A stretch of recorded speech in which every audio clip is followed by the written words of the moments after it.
Hey, what's up, guys? Merry Christmas, everyone. So, usually around Christmas, people go like, in their family and they go all over, everywhere around Christmas. And, I know how it is. Like, sometimes you just have nothing to do. Like, you've eaten all day and you're like in a corner on your phone or whatever. And here you go. I thought, why not give you guys a longer format content for Christmas so that you can have something to watch while grandma's preparing the soup and whatnot. Alright, so I hope you guys have a Merry Christmas. I hope you guys enjoy yourselves out there and enjoy the content. Take it easy, everyone. So I pretty much looked at all Ashes of War in the game, and I gave my thought as to if this Ash of War is balanced or not. So I legitimately took all Ashes of War, took a look at them, asked myself, is this balanced or is it not? And let's start with the first one, the Stomp Ash of Wars. I think you should be able to release that swipe upward faster. Same thing with the that swipe like this one. I think the release of these swipes should be faster to be more of a threat. So that's the first one. Let's take a look at Wild Strike. That's another one. Wild Strike, I know a lot of people use it, but it's honestly really bad. It has good hyper armor. But I think the startup for Wild Strike could be a bit faster, and you could even like walk a bit faster while doing Wild Strike as well. I think that would not be like too far-fetched and would not make it broken either, because Wild Strike is still locks you in place when you start the thing. Like if I press to do a Wild Strike right now, this is as fast as I can dodge out, like that. So Wild Strike is still very, very punishable, like no matter how you look at it. So the moment you add just a bit more walking speed, and you just make the first swipe that like you make it come out a bit faster, you're gonna make it more usable. There you go. We got Lion's Claw. Lion's Claw, you see a lot of people when you're invading use it. The problem with Lion's Claw is that it's very easy to punish, like extremely easy to punish. So I think I would even increase the recovery even more than what it has now. I think Lion's Claw is too punishable. It's just way too easy to backstab someone that does it and to punish someone that does it. So if you just make that recovery quicker when you're slamming the floor, I think that would help it. I think it would still be bad, to be honest, but one could say increase the speed of it. It's just that when you do a flip in the air, it would look probably very weird if you increase the speed of it. So perhaps maybe even increase the tracking a little bit of Lion's Claw. That could be a way to make it not trash. So increasing the tracking a little bit, decreasing the recovery a little bit of Lion's Claw could help it. Still don't think it would be amazing, but at least it would not be as punishable as it is now. Alright, let's take a look at the next one on the list. Alright, next one on the list is Cragblade. Cragblade, they recently nerfed it. It used to do 1.2 your amount of poise damage on your weapon. Now it does 1.1. I'm not gonna argue with this change, but I think if they are to nerf it from 1.2 to 1.1, I think they should give it the same treatment as other weapon buffs. And I'm thinking about, let's see here, I'm thinking about weapon buffs that involve a an ice buff like that. That Ash of War is very good. It's in a good place. That's an example of a good Ash of War. I think Cragblade could have the same treatment. Cragblade already have a hitbox when it hits the floor like that. I think you could shorten the recovery when you're able to roll out after a Cragblade. So you could speed up the whole Cragblade process a little bit so that it does not take as long to Cragblade your weapon. If your Cragblade now does 1.1 your amount of poise instead of 1.2. So you want to take something away from a buff, just give it a little something else, just to, you know, make it even to with the rest of the buffs that are out there. And your favorite, my favorite, the kick. Man, the kick. So we suggested that the kick would always guard break, and I am so happy that they finally did it. I think it's amazing that they did that. But honestly, there's one more thing that the kick needs, because honestly the kick is still underpowered right now. And the main reason why the kick is underpowered right now is that it's still too slow and easy to dodge. And when you get hit by the kick and you're not guarding, you have no downside. So there's either two things that they could do to make the kick useful again. I think first of all, no matter what they do with the kick, I think they slightly need to increase the range of the hitbox on the kick. So the kick is a bit too easy to avoid by walking backward. Like, you can just lock onto a target and walk backward, and the kick is never going to hit you. So you see, like, the kick has a bit of a you know, a little kind of effect when you do it. See the little kind of white particle effect and whatnot when you kick. I think the hitbox should represent more of that little effect and be a bit bigger. So I would increase the range of the kick slightly. And most importantly, I would suggest either two things. Either you make the kick a little bit faster on top of that, or here's what would be my favorite thing that they could do with the kick. Instead of making the kick faster, you had that little bit of range like we mentioned, and you make the kick always stun anyone no matter what. So pretty much a kick would be like the ultimate I interrupt you tool. So when you kick someone, you just stop them and whatever they're doing. And the kick does not necessarily even need to combo into anything in particular. But I think having kick into anything, that would be amazing if your kick could always stun people. So that kick would become not just a guard breaking tool, but a tool to like give an option for like slower weapons to start their attack from. So you start your attack chain with a kick because you know it's going to break your opponent's poise, instead of having no option to break poise on various weapons. So in my opinion, I think the kick should always break people's poise. And even if it does like no damage, I think that would actually be an amazing trade-off. So that would be my suggestion to buff the kick, because I still think it's still underpowered, even though it can finally do its purpose now of breaking guards. I think it would be amazing if it could break every guard. And it's not like we've never seen this concept before. It's actually exactly what this was in Dark Souls 1. In Dark Souls 1, the kick was used in that manner. The kick was the kind of the initiator for a lot of setups.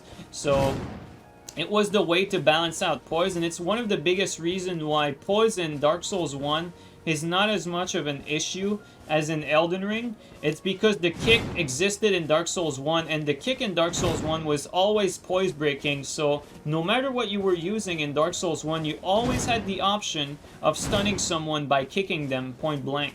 So I think it was a huge miss that they didn't give kick poise damage, and I think the kick should always stun just like it did in Dark Souls 1. Alright, let's move on to the next one. Alright, and we got Ground Slam and Golden Slam. Look at these hideous slams. These attacks are absolutely atrocious. Let me be real. Like, these attacks, they need some love. They need help.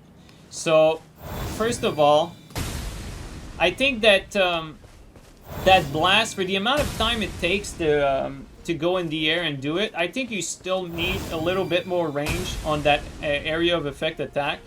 I think having it do a little bit more, have more range would help it. But most importantly, the main problem with these slam attacks is that it's very easy jumpable and punishable.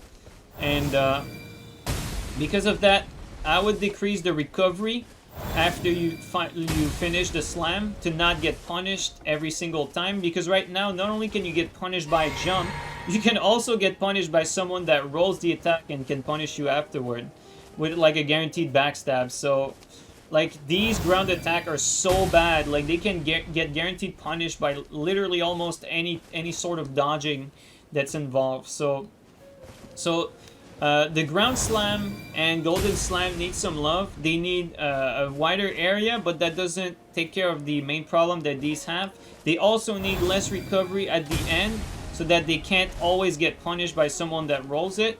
And finally, they also need a hitbox for the first part of the slam, so that if you are point blank to someone, let's say that this pillar here is my opponent, going up in the air like that, your knee kind of hitting them in the face, right? Because look at my knee, I'm kind of touching the pillar here. The knee touching your opponent should also stun them and combo them into the full slam. So I think the hitbox for like going up in the air like that should be more generous and combo people into the full slam, and then reduce the recovery so that the slam cannot get guaranteed punish, and on top of that give it a wider area. Now why all these buffs that might look like a lot? It's because these slams are so bad that you're putting yourself at a disadvantage when you use it.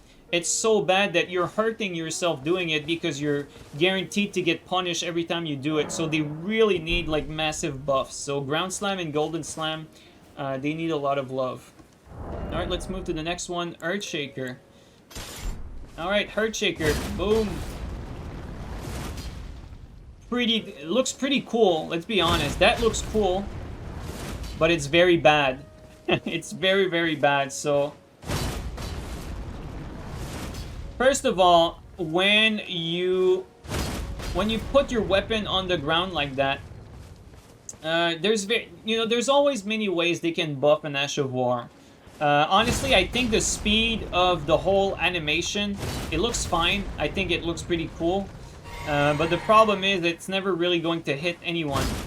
So first of all, the shockwave needs to have more range for the amount of time it takes to pull off. So the shockwave needs more range.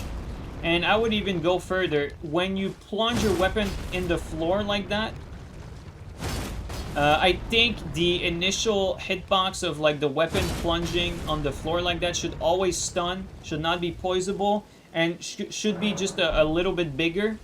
And then the follow-up, that one right here, should also come faster, so that it's not as easy to dodge like everything that this Ash of War has. So make the weapon that slams on the floor, give it like a bigger hitbox for the weapon slam. Make it so that people can't poise that weapon slam at all.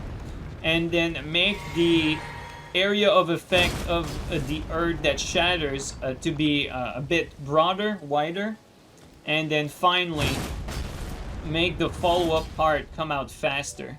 So a few little tweaks here. I don't think it would still be amazing, but it would still, you know, give it a little bit of love, because there's no denying that the Earthshaker is bad right now.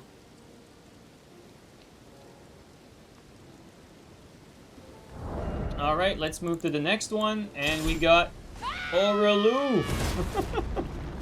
Whoops. The Oralu Earthshaker.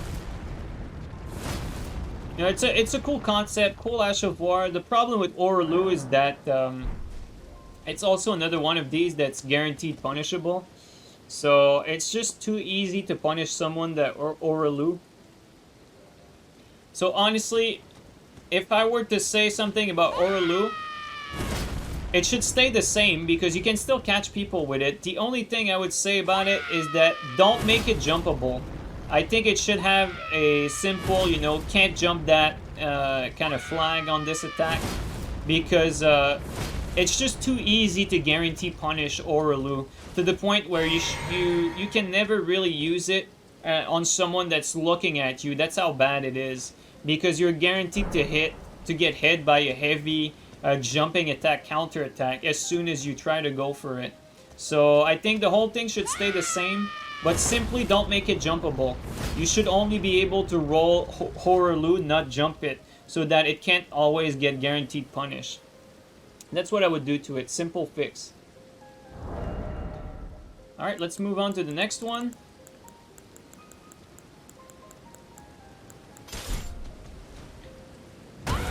Here you go, another one of these. Troll's Roar. Troll's Roar, a bit in a similar spot as the other bad Ash of War.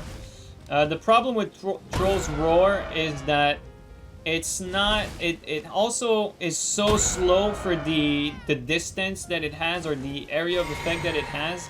I would actually also either increase the speed for Troll's Roar. Actually, I would probably increase the speed. That startup is so slow. Increase the speed for the startup of Troll's Roar. Reduce the recovery, because look at that. This is as fast as I can roll out after Troll's Roar, which is extremely slow and extremely punishable. So reduce the recovery for Troll's Roar, make it faster, and you could even argue make that area of effect just a tiny bit bigger. This one doesn't need to be much bigger, but just a tiny little bit.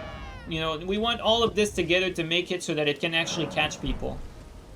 So, you know, when you look at it, it might look big, but when you're playing, you know, by the time you finish this entire thing, I don't even need to run. I can just walk off your Troll's Roar. So, a lot of these attacks, it looks like the area of effect is big, but keep in mind, in this game, movement is very fast.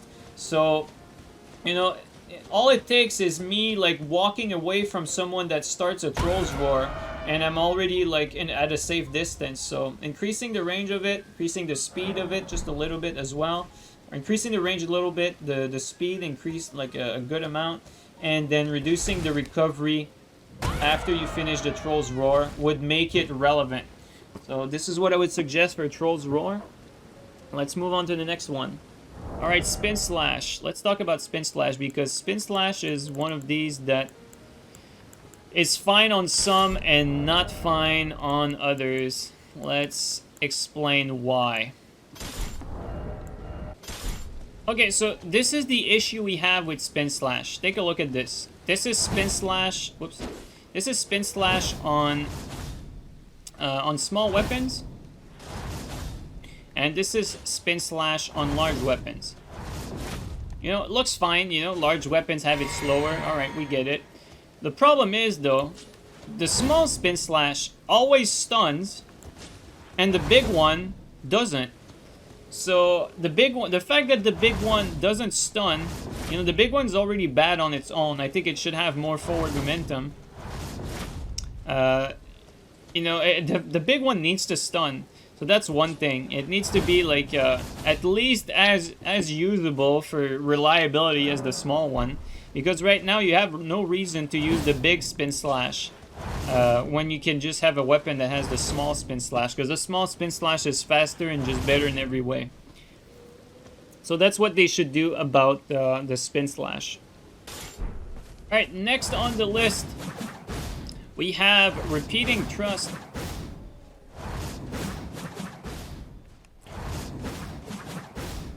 The thing with Repeating Trust, I think the first part of Repeating Trust should always stun. So that initial trust, the first one, not all the ones that come after, but the first one should always stun.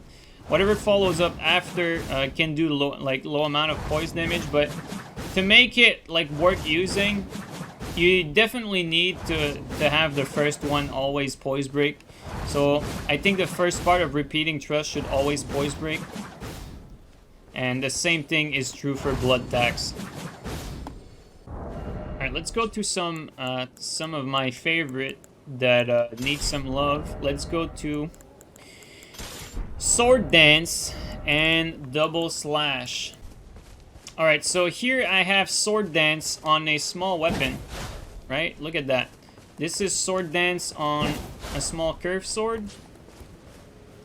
And let's compare that to Sword Dance on a big sword. So you see how the big sword, the startup for Sword Dance is slower than the small sword. So pretty much like the small one, again, is better than the big one. And it's fine, you know, you want the small one to be kind of faster. It makes sense on a fast weapon. But here is where I think they should make it different. I think the big Sword Dance, right now, like both Sword Dance have a fixed amount of poise damage. So both this and this does the same amount of poise damage, which to me makes little sense. I think the big one should always stun. If you hit the first swipe on the sword dance with this thing, the second one should combo. And I think both of the sword dance hit should stun, because first of all, it's very easy to strafe and punish. And second, it's actually guaranteed punishable when you just run around it, because you can tank the first one either way. So for big weapons like this, I think Sword Dance should not be poisable. I think actually Sword Dance could be, and same thing with Double Slash. Same thing here. I think the poise damage that these Ash of Wars do should be the same amount of poise damage as the weapons R1. So if I'm using this, it should do the amount of poise damage that this weapon R1 does. If I'm using this, it should be the same amount of poise that on the R1 that this weapon does. So that's what I would do to Sword Dance and Double Slash, because the fast weapons have the speed advantage, but the big weapons don't have anything. They're just slower and very easy to dodge. So at least if these Ash of Wars on big weapons were always stunning, you could at least have a reason to use them. So this is what I would suggest for both Double Slash and Sword Dance, because Double Slash and Sword Dance are not horrible on small weapons, but they are on big weapons. So this is what I would suggest for these. Alright, next off we have Square Off. You know, Square Off is kind of nice. It's a cool Ash of War. Although, honestly, it would not necessarily change anything about Square Off, but it would be fun if you could put Square Off not just on Straight Sword, but if you could put Square Off on Great Swords as well. Great Swords don't have access to Square Off, so it would be nice if they made Square Off available for perhaps more weapon class. I think Great Sword would be a logical, logical weapon to put Square Off on, since it already did have these Ash of Wars in Dark Souls 3 in the form of weapon art. So it's not like Great Swords are new to this. They had the Square Off Ash of War before in previous games, so I don't know why you can't put it on it. So this would be my suggestion for Square Off. Alright, next up we have a Charge Fort. You know, they buffed Charge Fort a little bit, but I still think Charge Fort needs some love. It actually does a kind of low amount of damage compared to other Ash of Wars. So they could maybe increase the amount of damage Charge Fort does a little bit. And I also think that the poise damage on Charge Fort should be increased as well. I think if you are to land Charge Fort, I think it should poise break. And it's not like we're new to this. You know, it was like that in Dark Souls 3. I personally missed the charges. I missed Gundyr Charge, although it would not actually be fair to compare Charge Fort to Gundyr Charge, because even if you give it more poise damage, it does not have the tracking capability of Gundyr. So if you think about Charge Fort and you're thinking about Gundyr from Dark Souls 3, they're not really comparable, not the same tracking. It's more akin to you know, the Astora Charge, or you know, any other charge that did not have the Gundyr type tracking. Maybe also the spear that shot lightning in Dark Souls 3. I forgot the name on top of my head, but I think Charge Fort should also always poise break when on the first initial swipe, right? Maybe not the ones that follow after, but at least on the first one, I think it should always poise break. So that's my opinion on Charge Fort. I don't think it would need anything else than that. So if the first initial hit from Charge Fort always stun, that would be more reliable, because right now if you see Charge Fort coming at you, all you have to do is run at the opponent and run past them, and you get a guaranteed backstab. So every time you have an Ash of War that gives you a guaranteed punish, it's bad, and they're never ever being used again. And you know, it's not like Charge Fort is hard to parry either. You know, this Ash of War is very easy to parry on top of that. But I mean, it's fine. You know, having it being parryable to me is not necessarily a bad thing. but being guaranteed backstabbable is a bad thing. So I think the initial part of charge forward should always poise break. Alright, earlier we talked about Wild Strike. I would give the same exact treatment that I suggested for Wild Strike to Spinning Strikes. You know, I would do the same exact thing. Make you able to walk a bit faster, and make the startup a bit faster as well. Because even then, look at, this is as fast as I can roll out after I initiate my spinning. So this does not necessarily need to change, you know, the speed at which you can roll out, but it already is very punishable. At least make it so that the initial swipe comes out faster. Giant Hunt. Alright, Giant Hunt is nice, you know, it does not need the biggest change. I think Giant Hunt, though, still needs to have a little bit more freedom of movement when you do that second part. So, like, you know, the startup, when I start up the Giant Hunt, I can, like, change direction, you know, before I initiate the first push forward, before the swipe upward. Or before the thrust upward, I should say. So, you know, that's good, but I think there should still be a bit more freedom of movement after the lunge forward into the upward hit. So, like, after you boom, boom, after the first boom, you should be able to turn even more than that. You should be able to, like, turn completely. So, let people, you know, aim their Giant Hunt where they want, because it's not like Giant Hunt is very hard to dodge.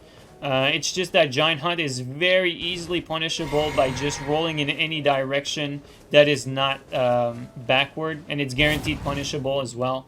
So I think Giant Hunt could use a little bit more love when it comes to how much freedom of movement you have with it.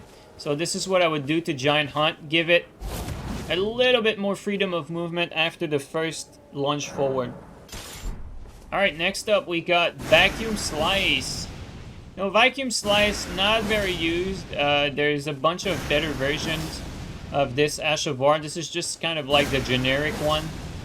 But, I think Vacuum Slice could use a little something different from the others. I think it could actually have a slightly faster startup speed. You know, when you get the weapon in the air like that. If you just make it a little bit faster, it could be more usable.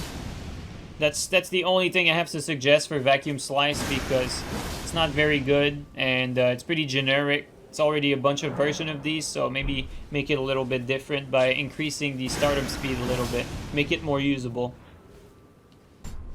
Alright, next up we got Phantom Slash.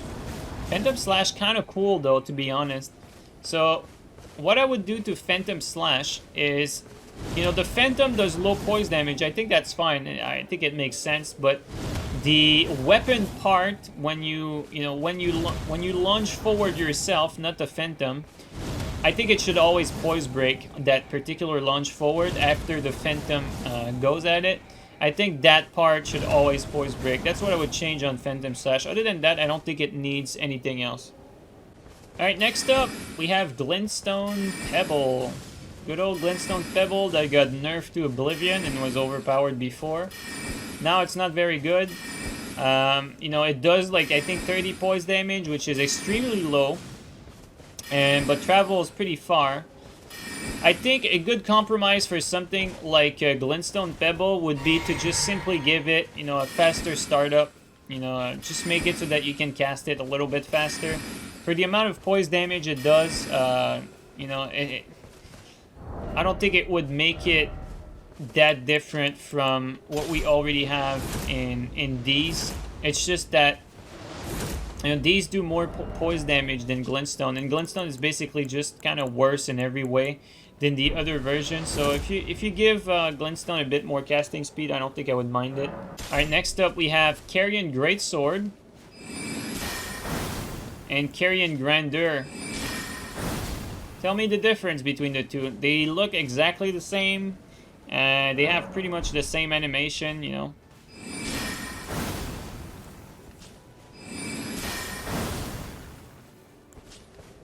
Obviously, you can charge it, right? This is Carrion Grandeur, and then Carrion Greatsword.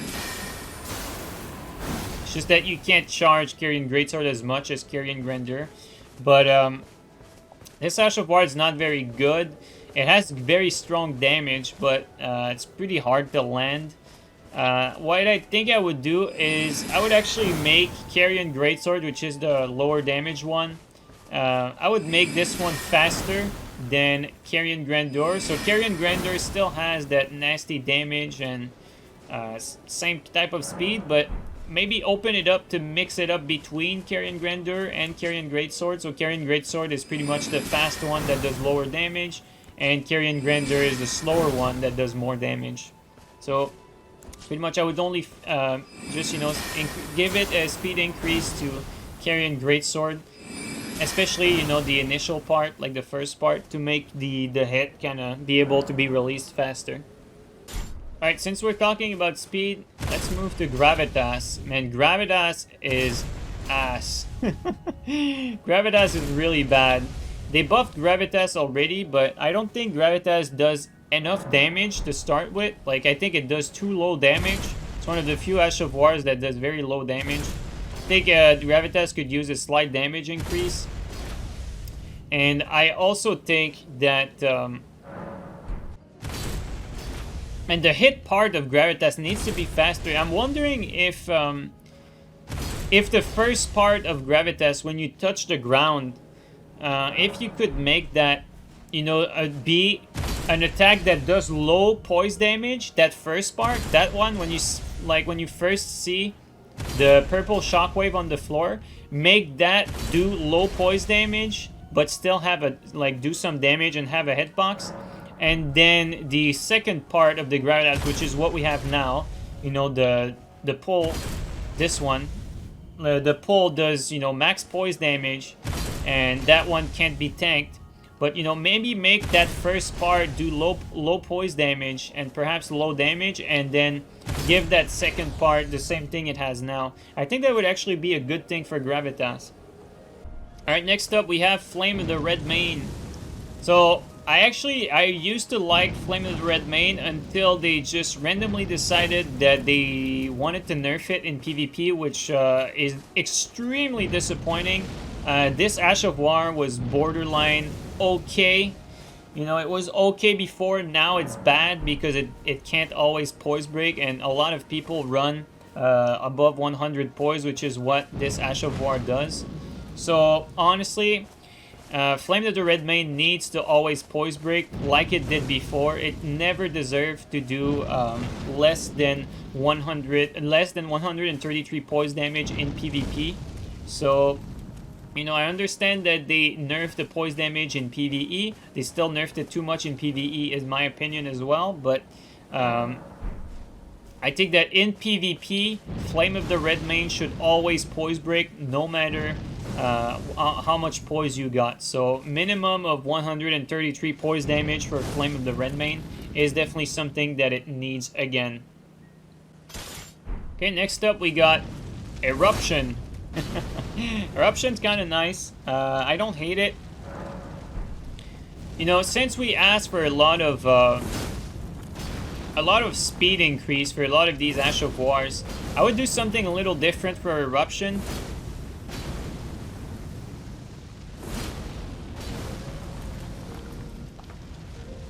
I would make Eruption a bit different. So you see how I'm taking my weapon like behind my back, right?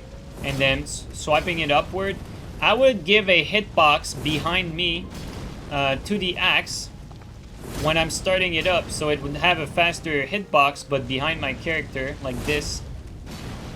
And then I would increase the turning capability of this Ash of War so that you can start behind like this and then move it up front. It's a similar concept to what they had in other Souls games with some of the ultra great swords. A lot of Ash of Wars had, or a lot of weapons had this sort of feature, but I think this would be appropriate for something like Eruption, which is usually used on bigger weapons.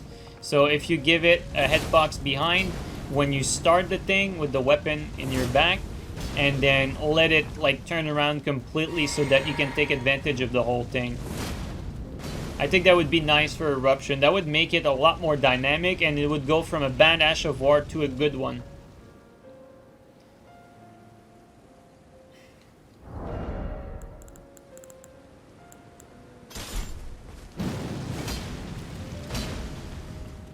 For Prelate's Charge, I think the startup for Prelate's Charge is simply too slow. I think this startup should be a little bit faster. This is the only thing I have to say about it. Other than that, you know, I don't think it needs anything else. It's dynamic. It's kind of fun to use. Maybe increase the damage of the flame on the floor a little bit. That would be nice. That would be a nice addition. Just for the flame on the floor to do a little bit more damage. And make the startup faster as well. Alright, next up, Sacred Blade. It's nice that they buffed a lot of these. Although, for Sacred Blade, I would make the projectile travel a little bit further. I think it's a bit too short. When I try to use this in the arena, I always fall short on the distance. So I think it should be, you know, I think the projectile should travel a bit further for Sacred Blade. You know, small change, but other than that, the Ash of War is fine. Alright, next up we have Prayerful Strike. Look at how slow that you can roll after this. Like, the entire thing is just so damn slow and bad. Prayerful Strike really needs some love, honestly. It needs some serious love. The whole thing needs to be faster, have a lot less recovery. You know, right now it's pretty unusable. It's very punishable, just very slow. You're not gonna hit anyone with it. It just needs to be better. You know, I like the effect that you get HP back when you use it, but it's just so punishable as you have so much recovery after it, and then it's just so slow that you're really never going to hit anyone with it. So Prayerful Strike needs some love. It needs to either be faster. Actually, it needs to be faster regardless. Have less recovery. And you could even increase the travel distance when you lunge forward to plunge your weapon to do the strike. So, almost done here. Just a few more. We got Poison Moth Flight. You know, this Ash of War is also too slow on the startup. A lot of these Ash of Wars are never really gonna hit anything because the startup is just too slow. I understand that this has the kind of poison aspect to it, but it's just too telegraphed and too slow. So, you know, either you make it so that it travels a lot further, like kind of like an Ash of War similar to, you know, Piercing Fang, kinda. But you don't want to travel as far as Piercing Fang. But since it has similar speed for startup as Piercing Fang, you want it to either travel a lot further, because your character kind of lunges forward. You want to lunge forward even more, or make the startup faster. Or you can do a mix of both. You know, you make it lunge a little bit more forward, and you speed up the startup a little bit as well. So this is what I would do to Poison Moth. Alright, so last one that needs to be buffed. Lifesteal Fist. So Lifesteal Fist, you know, it's always very rewarding when you land some of these grabs attack. The problem though is that you don't get anything out of it. You do low damage and get very little HP back. So personally, I think these Lifesteal Fist attack, and there's also the Madness Grab spell that's also similar to that. I think they should do a lot more damage, and I mean a lot. Like, if you land that, you should almost always kill someone. Not always kill, but it should do like at least 70% of their HP when you land one of these, and you get, like, you know, a good chunk of HP back. Like, you probably should get half HP of what you do in damage. So, you know, landing these attacks should be a big deal, as it's like some of the hardest attacks to land in the game. So, you know, I don't think it should necessarily be easier to land these. I think it should be more rewarding once you get them. So, You know, you want this attack to do more damage, like about 70% of the player's health, and half of that 70% should be given to you back in stealing their HP with Lifesteal Fist. Alright, now we talked about all the buffs that we would like to see for Ash of War. Let's talk about nerfs. And there's a few nerfs. First of all, Storm Stomp. Storm Stomp has always been problematic. We used to say, you know, delay the hyper armor on Storm Stomp, but I've actually changed my mind a little bit about that. I think one more simple fix for Storm Stomp would be to make it do less poise damage. So reduce the poise damage of Storm Stomp to be more in line with all other Ash of Wars that have some similar effect, you know, like the Stormcaller and whatnot. So I think Storm Stomp should do about 70 poise damage. And on the other side, I think you should increase the damage of Storm Stomp by a little bit as well. So increase the damage of the Storm Stomp, but reduce the poise damage it does to 70. And this might not be as popular, but I would also suggest to reduce the poise damage of Flame Strike to 70. So this one might not necessarily appeal to everyone, but I'm actually curious because some people might actually agree with that. I'm curious to hear your opinion, guys, on Flame Strike, because I think it's fine as it is now. The problem is that, you know, Ash of Wars like Flame Strike kind of give such an advantage to people that have over 101 poise that I think it should be, you know, it should, if an Ash of War is supposed to, you know, is supposed to pose break in 2 hits, I think it should be closer to 70, which is like, you know, more in line to half of the full poise damage that you need to do, because the max poise damage is 133, so we consider, you know, 133 close to 140, so 70 should be like kind of the baseline for Ash of Wars that are not supposed to stun in one go. So this is why I think I'm suggesting like a lot of these Ash of Wars like Storm Stomp and Flame Strike to do 70 poise damage instead of 100. So I don't think it's an over nerf. I still think Flame Strike does a lot of damage, so even if you don't poise break with Flame Strike, it's very easy to land. It's a very good roll catch. And I don't think nerfing the poise damage to 70 would be too much for Flame Strike, despite the nerf of the flame it already got. So this is how I feel about Flame Strike. And finally, for the final Ash of War nerf that I would like to see,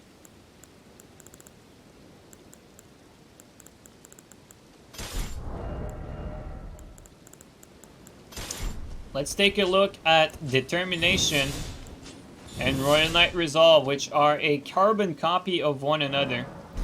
So here's the deal. I think Royal Knight Resolve and Determination should not just be a, like, I don't think Royal Knight Resolve should be a complete upgrade over Determination.